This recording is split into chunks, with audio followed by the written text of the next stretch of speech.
Brothers, sisters, and fellow men, the Scriptures has prophesied perilous times ahead.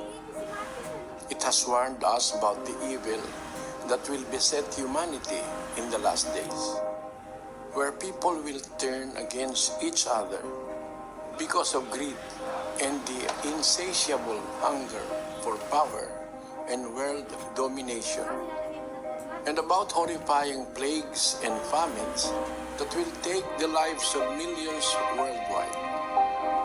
We are now starting to witness these signs one by one. Unrest and turmoil all around. The unmistakable stench of evil can be felt everywhere. And people are starting to look for answers and are not finding one. It is time to come together as one and humble ourselves before the Lord of hosts. Let us kneel down and lift our supplications to Him that has the power to save us against the rulers of the darkness of this world and the spiritual wickedness in high places. Let us call upon God Almighty for the sake of our children and our children's children, and for every inhabitant of this world who seeks hope and salvation, that we may find peace in our hearts and hope in the great beyond.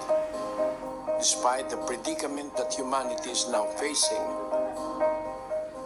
brothers and sisters and fellow men, let us prepare our hearts in prayer.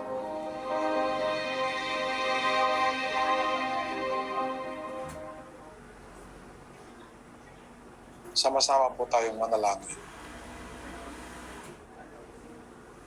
Ama naming makapangyarihan sa lahat, sa pangalan po ng aming Panginoong Kristo, kami pong mga nagtitiwala sa iyong banal na kapangyarihan, sama-samang lumalapit sa iyong dakilang harapan. Nagpapasalamat kami, Ama, sa bawat araw, sandali na lumilipas sa bawat isa sa amin. Nararamdaman namin, Ama, ang iyong lingap, ang iyong awa sa bawat isa sa amin. Salamat po, hindi mo kami pinababayaan. Marami kaming nagagawang mga pagkakamali, mga pagkukulang sa aming mga paggawa. Subalit, nararamdaman namin, Ama, na hindi mo kami iniiwanan.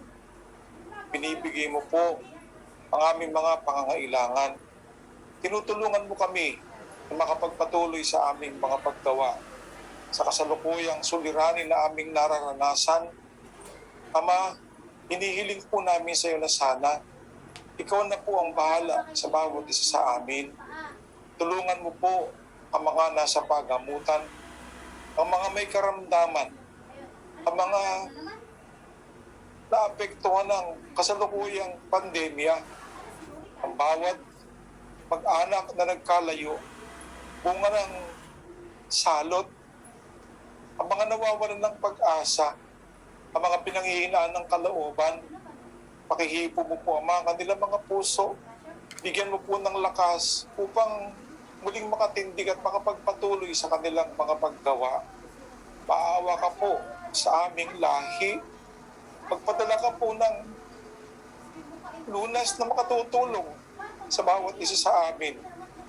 Samahan mo po ang bawat nagmamalasakit upang makontrol, mabigil ang paglaganap ng salot.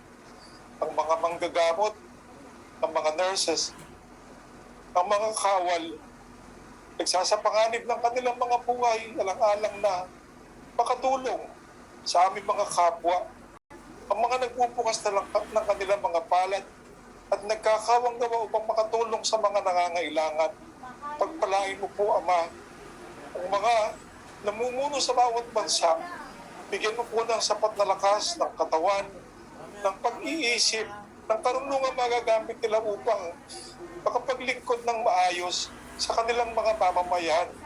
Humihingi po kami ng paumanhin, Ama, sa marami naming pagkukulang, sa mga pagkakasala na aming mga nagagawa. Tulungan mo po kami na makapagbago. makapagsisi, makatalikod sa kasalanan ng aming nagagawa at maganap namin ang iyong kalooban.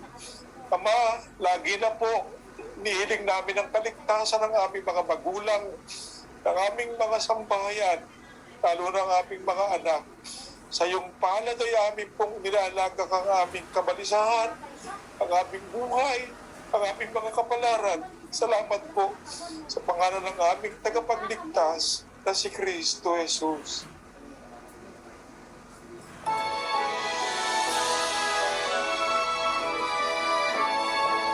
The majesty, always to the Father and to the Son, is honor and power, and in the Holy Spirit dwell, glory forever and